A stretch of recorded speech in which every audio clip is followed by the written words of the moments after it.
We're going to graph y equals secant x similar to how we graphed cosecant. We're going to begin by recalling that the secant is the reciprocal of cosine.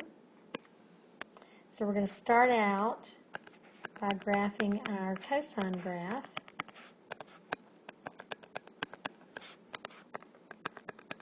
Cosine begins at 1, goes to 0 at pi over 2, negative 1 at pi, 0 at 3 pi over 2, and back to 1 at 2 pi. So here is what our cosine graph looks like.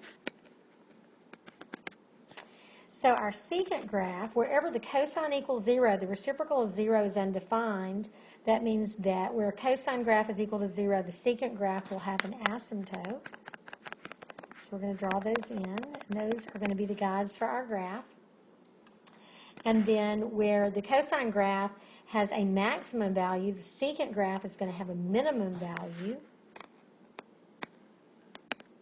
And so we can complete our secant graph using our asymptotes and our cosine graph as a guide. So the green is the graph of y equals secant x.